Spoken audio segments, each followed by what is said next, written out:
Hi, my name is Indira and I'm a dreamer at Delaware State University. I am 19 years old. I am a sophomore studying biological sciences.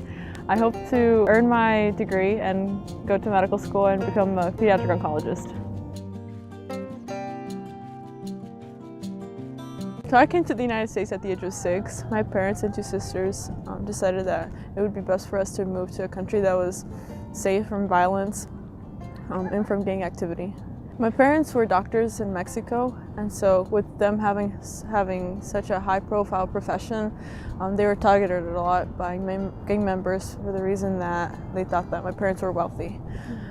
And we actually had several instances where my parents were held at gunpoint for money. And so that's why I decided to make the big move, and we came here to Georgia because we originally had an uncle there, and so we figured he would help us get started with a life here. And he did. He no longer lives in Georgia, but that's the reason why we ended up in Georgia.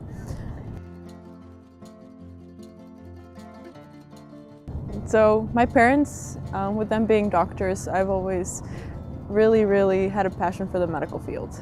So when I was young, my parents used to allow me to come in and watch surgeries and also allow me to see their patients.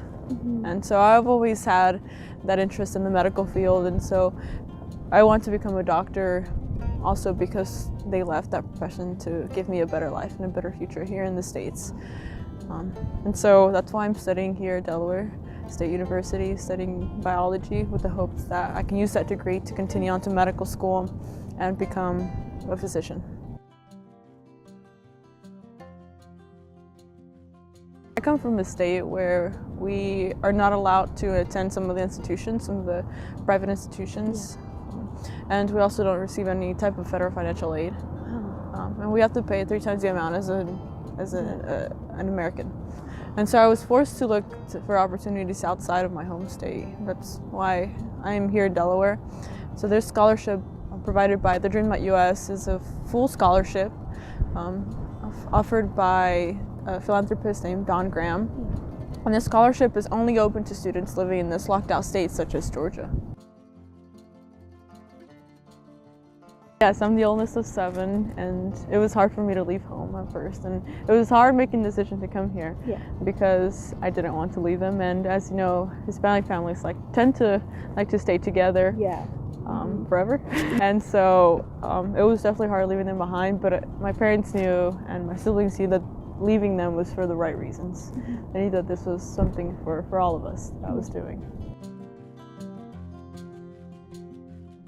So my sister, the one who's after me, she is a DACA student, and she's actually right now a senior in high school, so she's going through this application process. And so that's what I'm doing. I've been spending every night trying to help her with the applications and essays. And she's actually applying for the scholarship. Hopefully she'll be able to become part of the organization. But it's been tough. It's been tough for her just as it was tough for me. It's not easy going through the rolling application processes and applying to so many universities and not having enough funding to go to those universities. But I think that it has helped us grow as undocumented immigrants. We have realized that it's harder for us to obtain these opportunities, but we have to continue pushing forward.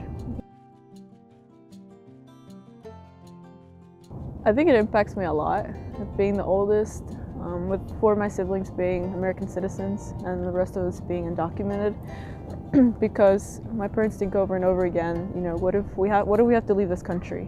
What's going to happen to my kids who are from here and they've never been to Mexico? So that's a hard topic for us, and it's a dividing issue. I think that in the whole country right now. But I think that my parents would do anything for any of us. What would you say to an undocumented student? I would say not to give up.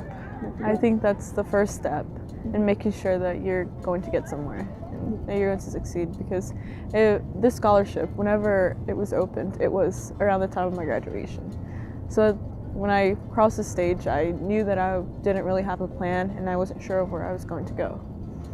And it was after that this scholarship, I was able to work on it, and I didn't want to, just because I was already exhausted. Yeah. But I did it anyway.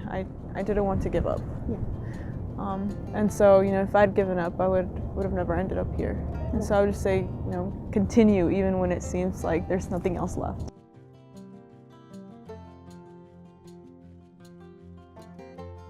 The best way I could explain it is that I live without fear at this institution compared to back home. I feel just free, good, no worries, having the support of the school and the state. We have an advisor, and actually he's now been dedicated to just helping us. So he's like the Dreamer Scholarship Advisor of this institution. And so his job is to provide us with resources, like all kinds of resources that we need, such as like, we're looking for internships for a specific kind of field, or if like when we need to renew our DACA, then he says, you can, if you need funding for it, here's this link that could help you.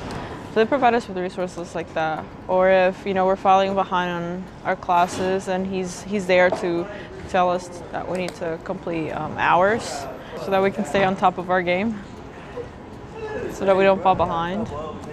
More of comfort level.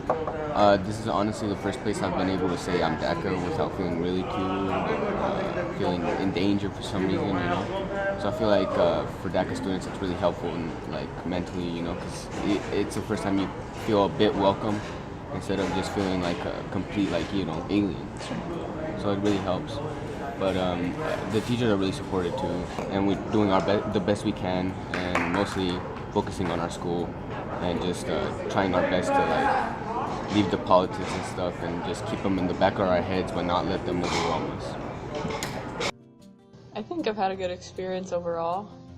When we first came here, the group of 34 of us Dreamers, it was very welcoming. And everyone on campus, both faculty and the student body, knew who we were, and they were very welcoming to us, and they've been welcoming since then, supporting us in protests or meetings as well.